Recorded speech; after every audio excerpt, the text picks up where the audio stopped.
we're going to record the beginning part of this because Dave is going to tell us all about the emotion code. And so I'm going to say that I met Dava through her mother, Dorothy, who's here on the call.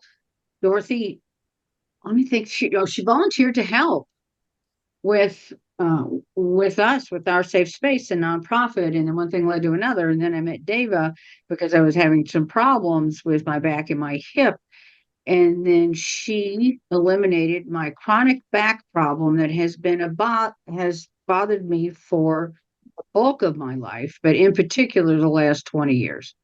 And it's gone, completely gone. It never wakes me up in the middle of the night. I never have to think about it again. And my posture has changed, and it was nothing sort of a miracle. And then when you think about how incredibly easy it was to do, because I have never been in the same room with Dava yet. Is that true? No, we've never That's been in the true. same room. I've only met her online, even though it was last August, I think, that we did that. Something like I think it that. was. Yeah, either Yeah. August or September, something like Yeah. that. So it was nothing short of life changing. And so I have asked her repeatedly to come back and talk to anybody that needs to show up. And then we know that whoever's here today is exactly who's supposed to be here because that's how things work. So on that note, I'm going to be quiet and I'm going to remember how to highlight someone. Where's that button? And then, oh, it's right here. Right here. And there we go. And now Dava is going to talk to us, and I'm going to be quiet. Hey everyone, my name is Dayva. I'm a certified emotion code practitioner, and I help people to identify and release negative emotions that could be causing symptoms or problems in their lives. I'd like to give a big thank you to Gayla for inviting me back to our safe space for the third time. If you're new here, I'm going to be giving a quick presentation about the emotion code process. And then after that, I will be asking for volunteers who are currently experiencing a symptom or a problem that they'd like to work on. A symptom could be something like, it hurts when I raise my right arm and the severity is an 8. Or it hurts when I move my neck to the left and the severity is a 6. A problem could be something like craving a certain food or drink that you've been trying to quit but haven't been able to let go of. Um, Starting off this presentation, I would like to give credit where credit is due, and I would like to acknowledge Dr. Bradley Nelson. He is the author and creator of the Emotion Code and the Emotion Code chart. I'll dive deeper into the chart in just a few minutes. I would also like to give my gratitude to my mentor, Michael Loger, for guiding me on this journey and for helping me become the practitioner I am today. Before we get into the 7 keys, I would like to go over 2 important things. The first thing is the subconscious mind. The subconscious mind is like our all-knowing database. It remembers everything. It remembers every word you've ever read. It remembers every scent you've smelled, every face you've ever seen in a crowded room. And more importantly, it remembers every negative experience you've ever gone through and every negative emotion you've felt. Some of those you might be experiencing right now, like it could be still affecting your life right now. The second thing is a trapped emotion. A trapped emotion is exactly what it sounds like. It's an emotion that got trapped in the body when we experienced intense feelings but weren't able to fully process them. This could happen due to stress, trauma, and we can also inherit trapped emotions from our ancestors.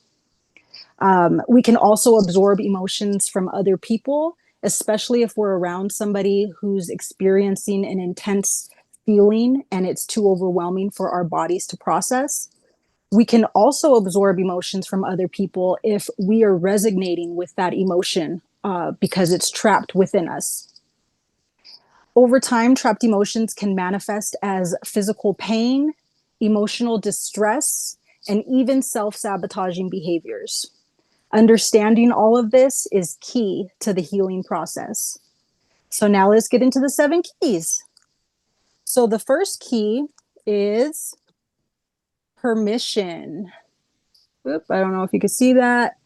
Permission. So I need either verbal permission or written permission to be able to connect to your subconscious mind and release on your behalf.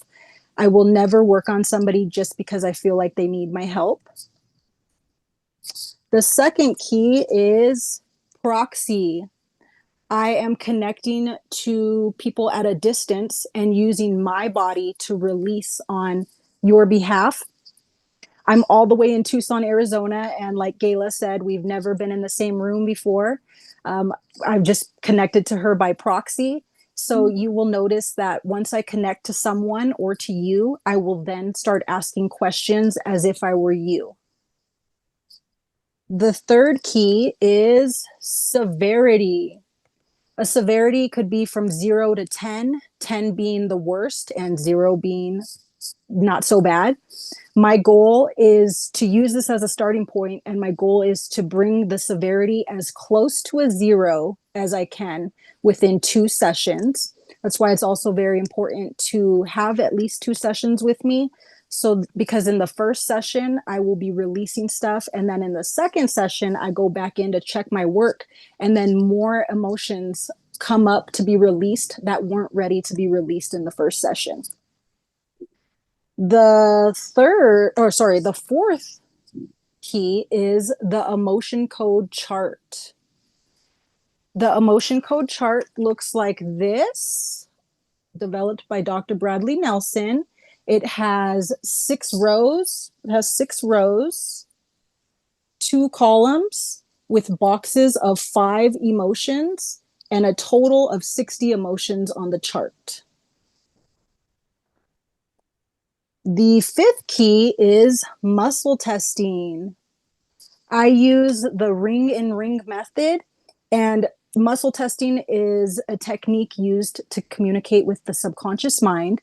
So when I get a yes for a question that I've asked, my fingers will lock up.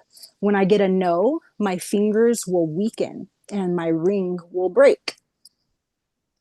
The 6th key is a magnet. I use this type of magnet, but you can use any magnet. You can even use a magnet from the refrigerator.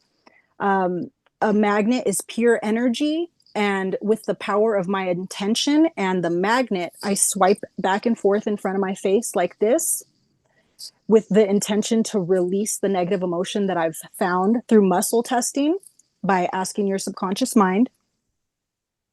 And the 7th key is a hydrated practitioner.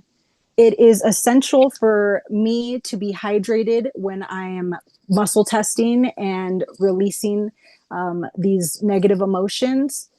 It's also essential for you to be hydrated if you get a session today or if you get a session from me in the future, to help flush out all the negative energies that were released and to also help with processing symptoms. And processing is when the energetic body and the physical body go into processing the emotional energies that were released. And it could cause symptoms such as crying out of nowhere, a lot of sneezing. It could cause vivid dreams. It could also cause people to be a little irritable. Not everyone experiences these symptoms from processing, but a lot of people do. I know I do. And that is it. So I would like to ask for some volunteers. And if you've already been here before, I would love to hear an update from you. And if you need an energy tune-up, just let me know and I'll go ahead and do that to also show everybody how important it is to have at least 2 sessions to bring a severity down to a 0. And if you have any questions, then feel free to ask.